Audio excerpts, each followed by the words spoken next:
All right. Discussions of Truth coming your way, special edition. This is Wednesday, April 1st. No fooling around this day. R.I.P. to my late friend, David G. Today was his birthday. And much of this program is made available by him and his doing.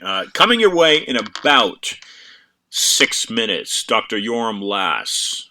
Okay, he's an Israeli physician, former politician who served as a member of the Knesset for the Labor Party between 1992 and 1986. He is former director / minister of the Department of Health for Israel, as far as I am aware. Okay, and he'll be bringing some commentary regarding the coronavirus that is and has become a global pandemic that is certainly becoming a very serious threat to those stateside in the United States, as recent figures from the White House show that the possible death toll now standing at about, my understanding, 4,000. And again, I'm not sure if that's globally or just, I think that's globally. I'm not sure what the U.S. count is, but recent figures from the White House say that we're looking at a possible 150,000 to 200,000 death count from this virus coming simply in a few weeks. That's the projection. So we're going to get some medical opinion here from Dr. Lass in regards to how do those figures compare to other coronavirus cases. Okay, the COVID-19 is one strain of the coronavirus. There are various SARS respiratory type illnesses and viruses that are in that classification of coronavirus, to my understanding. Okay, this isn't something that has come out of the blue. And to give you a perspective of where I come from in my approach to the coronavirus, yes, this is obviously a deadly virus. Is it more deadly than other viruses? I don't know. Again, that's why we'll be fortunate to hear from Dr. Lass here. Is it killing more people than the various common strains of the flu that make its way around the globe, on a yearly basis? Again, I don't know. Is this something that is completely media hyped? Is the media taking this and blowing it out of proportion to profitize on it? That's an argument. Is it something driven from a deeper agenda, possibly linked to global military campaigns in regards to taking away some of your civil freedoms? I don't know. That's another good argument to consider. Yes, a dismantling of your democracy. The Stafford Act takes away habeas corpus, takes away civil liberties. That's been intact now for a couple weeks in the United States. States are now closing themselves off. Mandatory self-quarantining, I now understand, in Florida for 30 days. I haven't got that official out of the governor's office, but some of these things are, hey, wait a second. I can't even go to, I can't even congregate in groups of 10 larger How do you feel about that? Is that a violation of your right as a human being? If you feel like you are religious and you want to go to a religious congregation and mingle with people, maybe 100 people at a time, should that be your right to go mingle and open yourself up to receiving the coronavirus? Okay. I mean, is it a violation of your right? That's really what we're kind of getting at here. Just things to consider, alternative angles and views to consider. So this is like last week, because of demand, because there is a need to talk about these things. We will be broadcasting a triple header today. You can join me at the 4 o'clock hour as I will be discussing and giving commentary myself in regards to what's happening with this coronavirus pandemic. To backtrack and again give you the basis from where I come from. I actually began this program now in its 4th season. Book along the way, Trine Day Publishers releasing Freedom Reserve, No More Lies. That's scheduled to release on the 23rd of April. You can pre-order right now at Barnes & Noble's, Amazon, and various other sites in the UK, Australia, Denmark, Canada, in Trottier. But this is all based off of the Zika virus that came ashore in Miami in 2016. And the links and connections that I make and made to the Rockefellers kind of got me talking about this, because I felt like, just like you, I have the freedom to speak. Okay, and I feel like some of these other institutions, freedom of media, or some of these other constitutional rights, I think in the United States, that the war machine uses. That's a whole other topic. I hope you understood where I was going to with that comment, as I didn't finish it. But let's just say that democracy, if you will, quote, the United States is a republic with democratic values, but these values are what is used as an excuse many times for that military machine to go in and invade other countries and rob them of natural resources. Okay, that would be the assumed, the assumed reason that Bush went into Iraq. Okay, to control opium trade would be the assumed reason that American military exists still today in Afghanistan. What's it been? Almost 20 years. Totally ridiculous. These war machines that are killing people's lives, destroying families.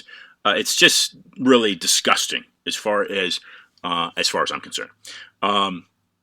So Zika, anyway, in Miami is the basis for the program, as the Rockefellers had hands not only in patenting the Zika virus. This is fact. They also were the largest shareholders of the Chevron Chemical Corporation that engineered the pesticide in the 1950s. Again, Zika being extracted from a rhesus monkey in the Uganda forest in the 1940s. Again, this is funded by the Rockefeller Institute and Foundation, whatever it may have been. But the two connections there led me to Anthony Sutton, Stanford Hoover Fellow, and something called the Hegelian dialectic. All right. So anyway, that gives you a good understanding of how I'm approaching the coronavirus and the pandemic. Again, I'm not saying that you should not worry and guard your health against the coronavirus, as you should any other virus or any other disease or any other ailment that strikes this species. But what I am saying is, as you defend yourself against it, look at some of these other ulterior and alternative angles that could be approached. Is it disgusting to think that, yes, there could be military involvement in regards to biological warfare? Yeah, sure, it could be. But we know one fact. we know that there are ill motives existing on the planet. Okay, and what we strive for is certainly peace and happiness and harmony for everyone, regardless of language, regardless of country, regardless of belief system. That's really the most important thing, is that there is a unification. But a fear tactic used to create unification for a very small percentage of banking organizations is completely the wrong way to go about it. And anyway, that is what we bring to the table in Discussions of Truth. So, without any further ado, you can follow me on, please do, follow me on Instagram, follow me on Twitter, that's IANTROTTIER, both handles. Donate to the program, discussionsoftruth.com. You can also donate at iantrottier.com. iantrottier.com has all of my past guests, and I would say 97% of the episodes, mostly all, there might be a few missing, are all found there at iantrottier.com. Again, this is IANTROTTIER.com. Okay. Bringing on now Dr. Lass, who is in Israel. Give him a ring here, see if this works. If not, bear with me as I type in other coordinates here. Ringing here momentarily.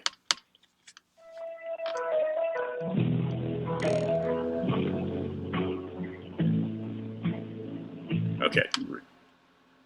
Hello. Yes, Dr. Lass. Hello, Ian Trottier. Welcome to Discussions of Truth, sir. Yes. Okay, I'm ready, but I'm not sure about this. Is this a phone conversation? Yes. Is this okay? Yes, this is fine. So we just talk over the phone? Yes. Okay. Excellent. Thank you for joining us. So, Dr. Lass, for listeners out there that may not be familiar with who you are the former minister and director of the Department of Health in Israel. Is that correct? Well, the official title is Director General of the Israel Ministry of Health. Thank you. Tell listeners a little bit about what you were required to do in that position, and you're currently lecturing. Just give listeners a little more about who you are, please. Well, I'm now retired from Tel Aviv University Medical School, which I founded like 40 years ago. I was also member of Knesset, which is the Israeli parliament. And normally I teach at the university, and I go on teaching, although I'm officially retired. Uh-huh.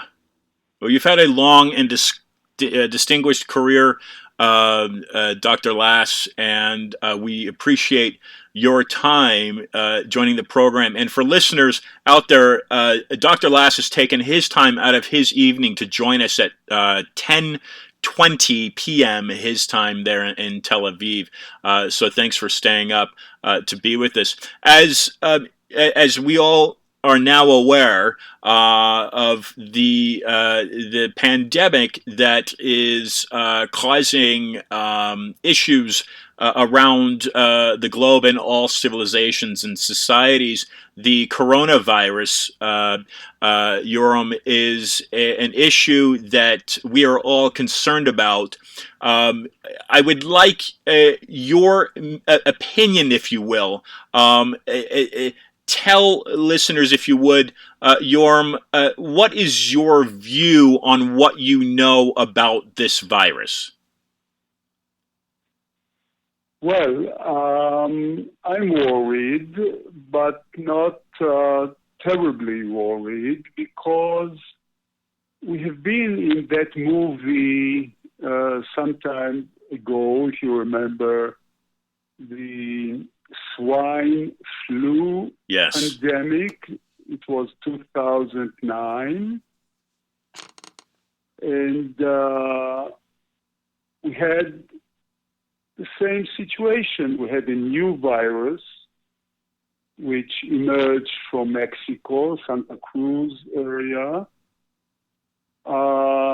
Quickly, that new virus spread all over the world. We had no flu shot against this new virus, exactly like today.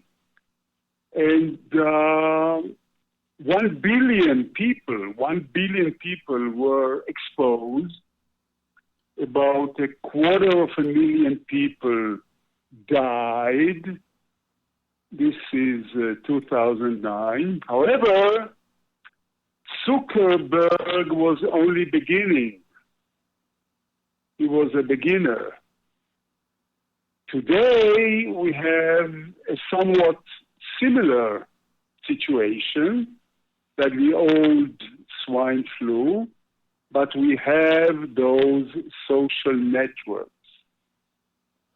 And they created monstrous hysteria, which is not justified because the current coronavirus is within an order of magnitude similar to the normal seasonal flu. Remember that in the United States, every year, on the average, 40,000 Americans die as a result of the normal, regular, seasonal flu. So I'm worried because it's a dangerous virus, like the influenza virus, which is dangerous, but I'm not terribly worried. Right. So what you're saying here, Yoram, is if this is accurate, the coronavirus, COVID-19, and for listeners to understand, there are multiple strains of coronavirus. I believe H1N1. You can correct me if I'm wrong. That is another type of coronavirus. You're talking about bird flu.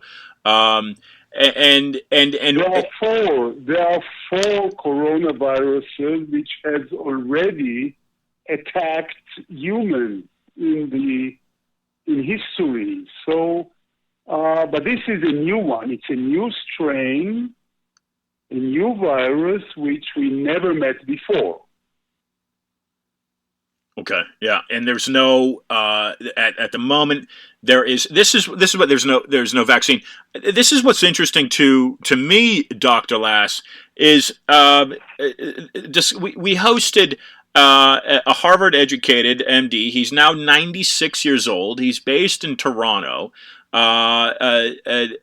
Gifford Jones is his name, and he said on this program 3 weeks ago, and this was his view.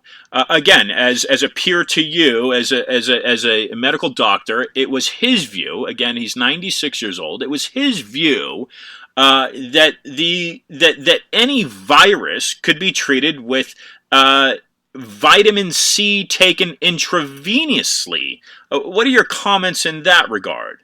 In that there's no current vaccine for this strain of coronavirus.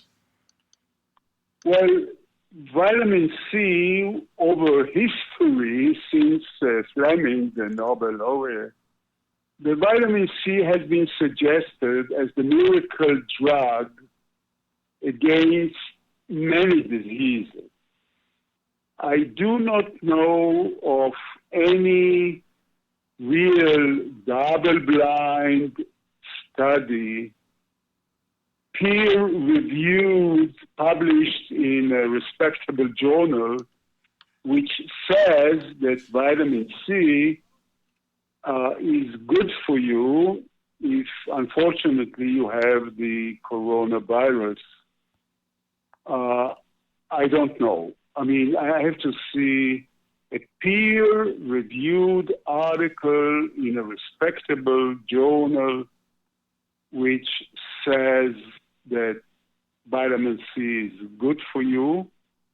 So my opinion at present is negative. Uh-huh.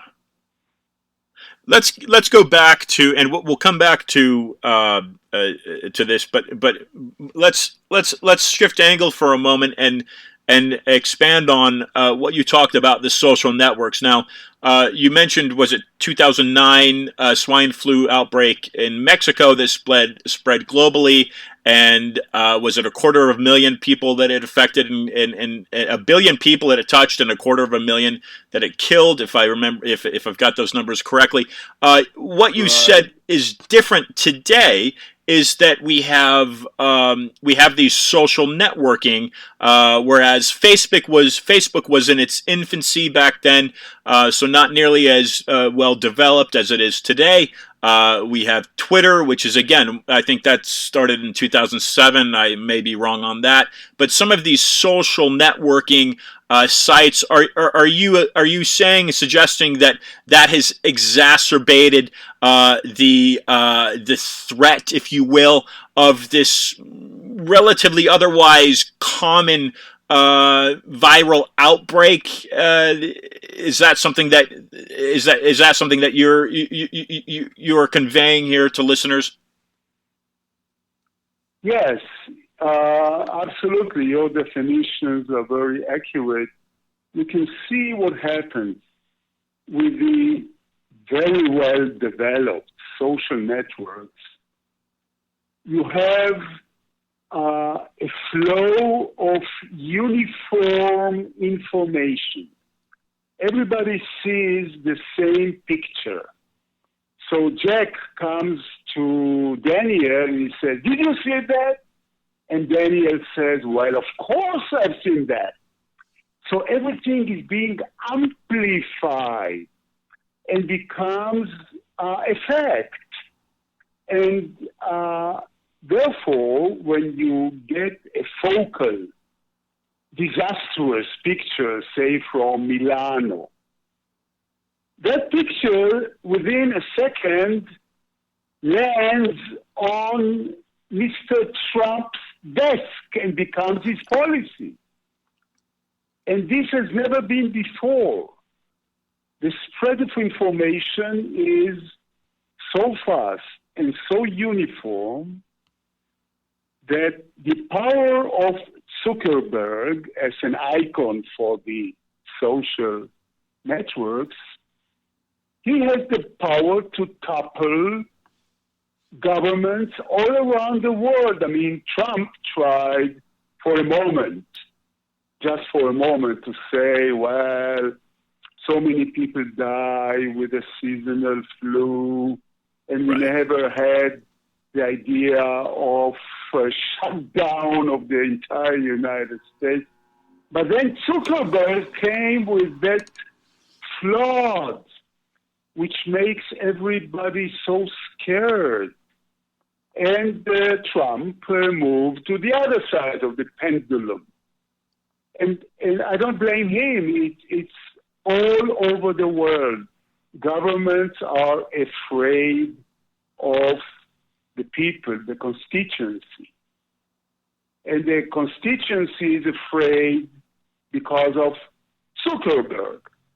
And there is a snowball. You see, when the government insert those draconian measures, the people see the measures and they become even more afraid. So the government becomes even more afraid of the people, so they have even more draconian measures. So it is a snowball which we have to face today. Right, and let me quote you here, Dr. Lass. This is out of an interview that you placed on March 22nd with Globes, and that is of this year. You're quoted as saying the following, so that listeners better understand the message that you're getting across here. Quote, Italy is known for its enormous morbidity and respiratory problems, more than 3 times any other European country. In the U.S., about 40,000 people die in a regular flu season. In every country, more people die from regular flu compared with those who die from the coronavirus. Whoever thinks that governments and viruses, this is very important, is wrong. Do you have any comments in regards to that quote that you said for the publication Globes? Well, at present, more people die from the regular seasonal flu. If I give you the global numbers, according to WHO, the World Health Organization, the number of people dying every year from regular seasonal flu, the range is 250,000 up to 600,000 people. Wow. And the problem with the flu is that it kills children. Mm-hmm. The regular flu kills children. Now, coronavirus is exclusively killing old people. It doesn't touch children. And the numbers, the current global number is 44,000 people dead from corona. Now, anybody in his right mind knows that 500,000 people dying from the regular flu is much more than the 44,000 people dying from corona. The number will grow. That's clear. The number of coronavirus victims will grow. But at present, it is not so terrible. Right. In comparison to some of these other numbers, what is, it sounds like through social media and then perhaps an influence on mass media, for instance, CNN or CBS, ABC, some of these larger media outlets in the United States anyway, that these numbers are being blown out of proportion. Why is that happening in your view? Well, numbers are numbers. You cannot argue with numbers. Right. And I don't think anybody is blowing the number. Many people are not aware of the number. Mm-hmm. And many people are not aware of the comparative numbers. But I don't think numbers are blown. Mm-hmm. But there seems to be some type of a fear tactic. Would you agree with that? What I think is what I'm trying to convey is that what's being blown out of proportion is the seriousness and the urgency compared to some of these other numbers that you're citing from the World Health Organization, in that anywhere up to, it sounded like 500,000 people could die from regular flu on an annual basis. Why is it that there's special attention being paid to this coronavirus? There's no vaccine for other flu viruses either. No, this is wrong. Okay. The other flu viruses, they have vaccines. And one of the reasons of why we fear the coronavirus is that at present we have no vaccine and no shot against the coronavirus. But as I mentioned, going back to 2009, where we had the swine flu, well, we didn't have any vaccine against the swine flu at the time. Now we have. But at the time, so it's an equivalent situation. the United States it basically is shutting itself down because of the threat that this virus imposes, and so many other countries around the world are doing the same thing. It seems that way. How is Israel defending itself from the coronavirus? The same.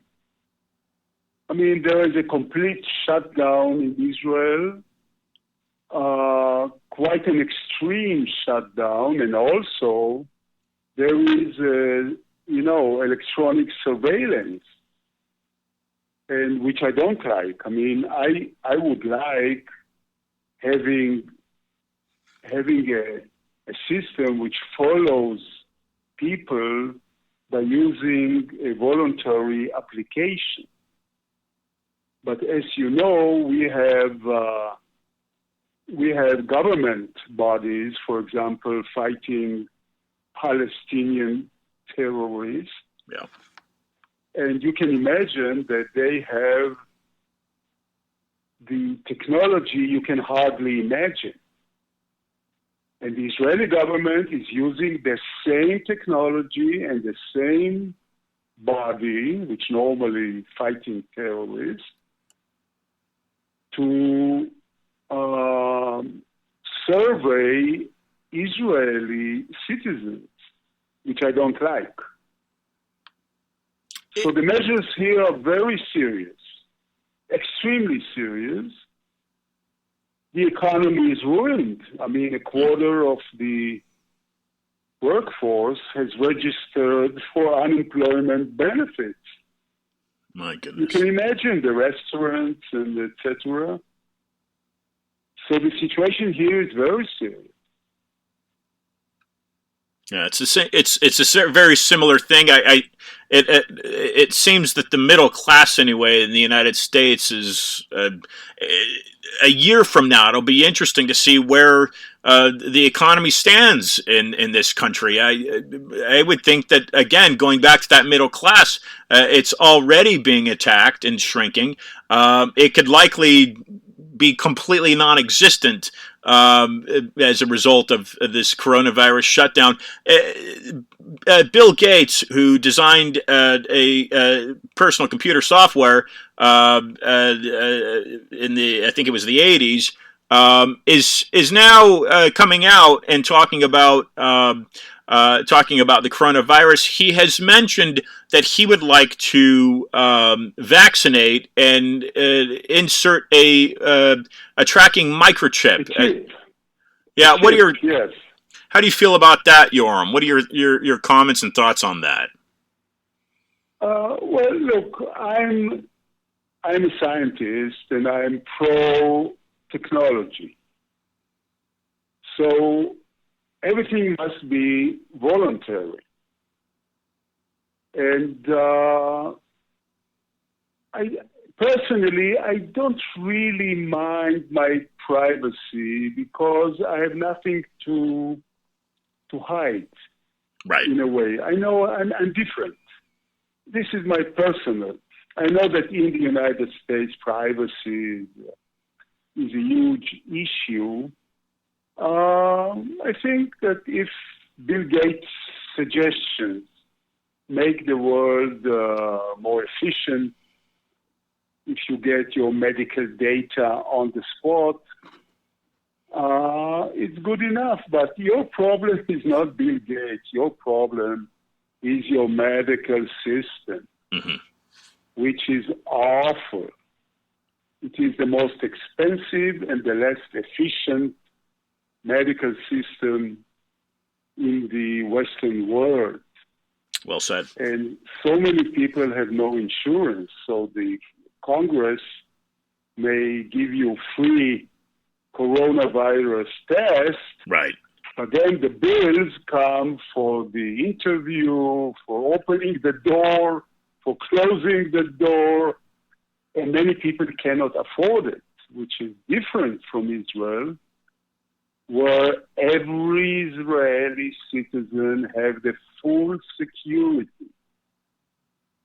That's wonderful. In getting good medical and equal medical attention. So there is no difference between the poor and the rich, the old and the young. It's a very different.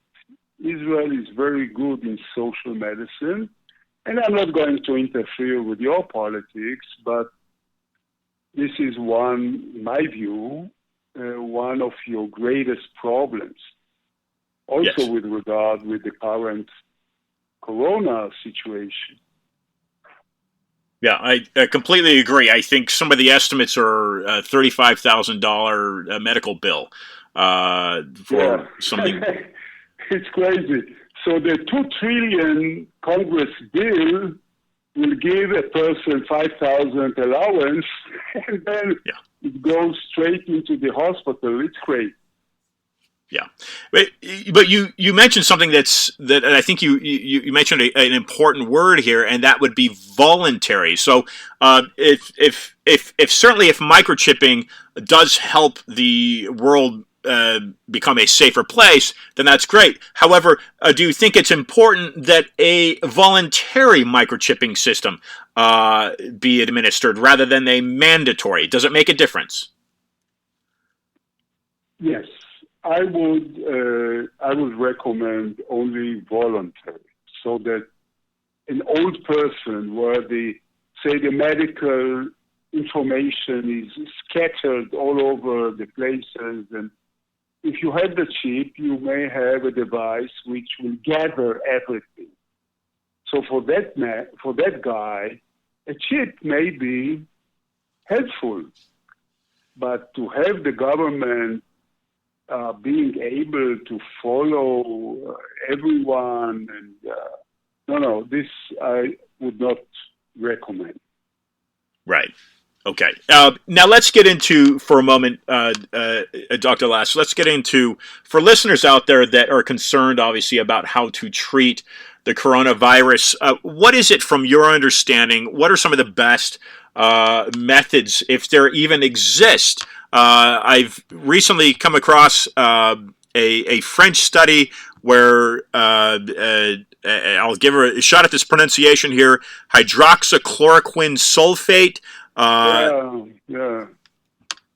Well, it resulted from some Chinese doctors who claimed that anti-malaria drug, the chloroquine, is maybe helpful. Well, I read the same literature as you do, and I'm not sure, but this is a claim. Look, if somebody is really sick, treatment is oxygen.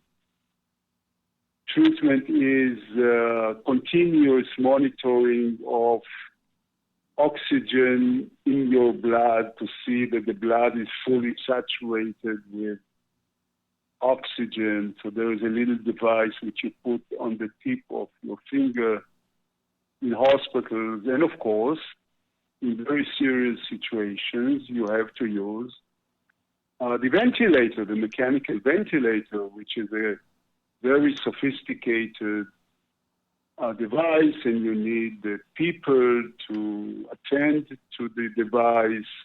It may also kill you if it is not working well. So this is the real treatment you can give to people. There is no real drug which has been tested, as I told you before. But as time go by, and the scientific papers will begin to show up, you may convince me that an anti-malaria drug is useful here. I don't see the logic, but we have to wait and see. There's another drug on top of that one that's a 500 milligram once a day orally.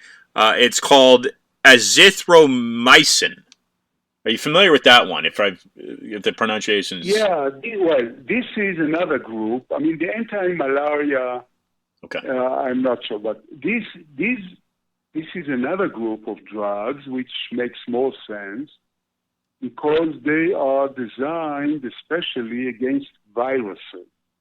For example, if you have the common flu, you may get a Tamiflu, which is a drug, a molecule, which interferes with the various molecular biological processes there.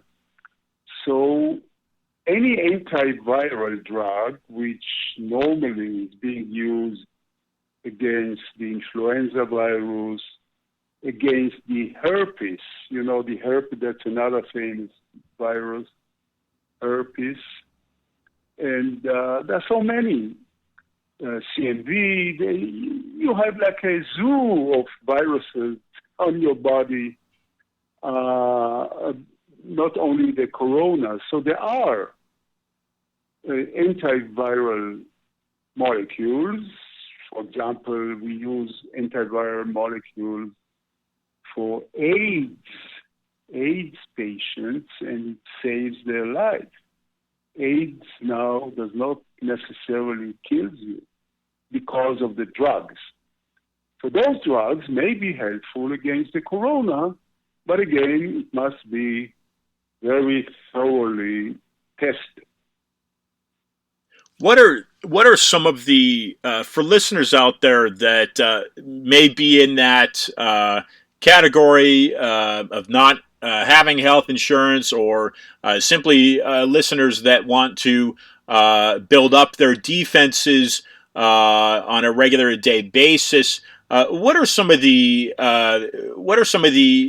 things that you would suggest that people do that is within their power? Certainly, washing their hands, wearing gloves.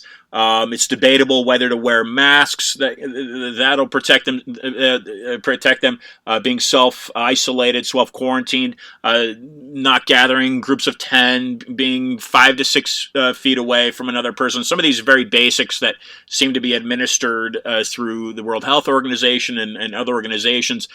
In your opinion, in that regard, what are some of the basics that a listener can do to defend themselves and build up their immunity? And the reason I say that, Dr. Lass, is because like you mentioned earlier in the program, this is a virus that seems to attack people of a more elderly age. It does seem to be affecting people of all age spectrums, but it is certainly seeming to attack elderly folks. And I'm assuming that's because of their weakened immune system. They're not able to exercise. Perhaps they're not eating as good as they should have been. I don't know. But in your opinion, on a very kind of a basic level, what are some things that listeners can do to kind of build up their defense in regards to this coronavirus?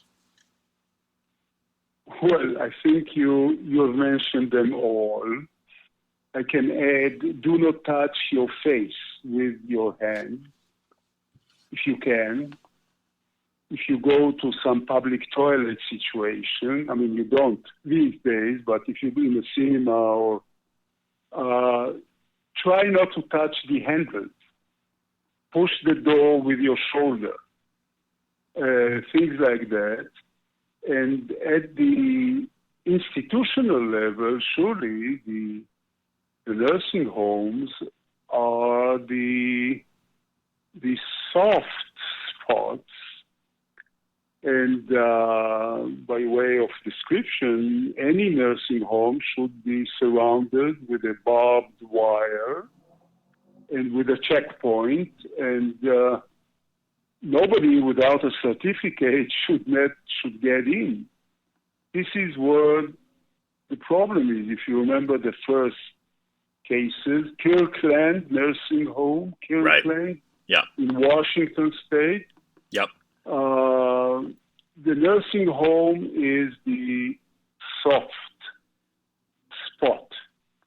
While if you go to some Marines battalion, don't worry about it. I mean, those folks will have, I mean, nobody will really become sick because they produce their natural immunity, what is known as the IgG immunoglobulins in the blood, and they are immune for the rest of the following years. Perhaps few soldiers will have some cold symptoms. So you don't have to really protect the army battalion, but the nursing home is where you have to be really careful. Okay? That sounds great. Finally, Okay. Dr. Les, did you have something else to add? No, I mean, I think we have mentioned everything, and I really thank you so much. Yes. For the opportunity to talk to other audiences. I talk a lot here to Israeli audiences, so have a safe night. Thank you very much, Dr. Lass. Thank you very much for joining the program. Okay, thank you. Bye. Ladies and gentlemen, we're very, very fortunate to have Dr. Yoram Lass join the program. Again, he covered mostly all the bases, and certainly being a professional, he was very mild in his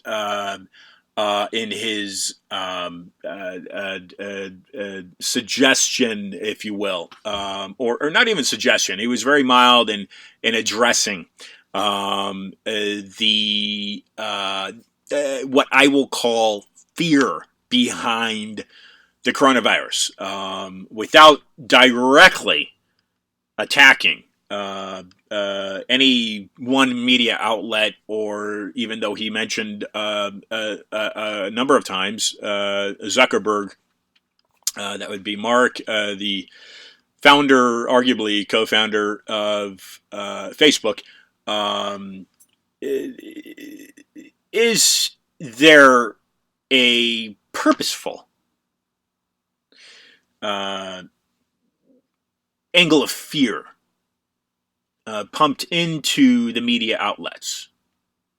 Again, Dr. Lass had said it's naturally occurring because of A person talking about what happened to B person to C person, and then that viral, if you will, sequence increasing and spreading, again, on social media. So that's kind of more of a natural occurrence of the way information is transmitted and passed globally, that wasn't existent during the swine flu era of 2009, that is existent in 2020. Now, what I will suggest is that possibly mass media outlets, the very powerful media organizations, Time Warner, again, which is owned by CNN, isn't it, or one or the other? I think you've got again, CBS, ABC, Fox News, these MSNBC, NBC. You've got these major American media outlets that have a global reach. Okay, that's just the way it is. You've got BBC, obviously. Those are the ones that are coming to my mind. I'm not familiar with this China outlets, but is this is this pandemic being used to profitize and make profit? Whereas if you're taking Dr. Lass's comments that this really is no more threatening, if you will, than any other flu strain. And what he didn't do was directly attack any media outlet, as you heard him. He was certainly alluding to the fact that naturally this is what's happening because of social media. What I say and suggest you do is that you do consider and you do dig into the possibility that, yes, media is exacerbating, blowing out of proportion some of these numbers to profitize and capitalize. And there's no harm in you doing that. Okay? You can sum that up with a simple phrase, which is question authority. All right? Now, there's no doubt that this pandemic is a very real health problem. It is. It's killing people. It's making people incredibly sick. It's a problem. You need to defend yourself.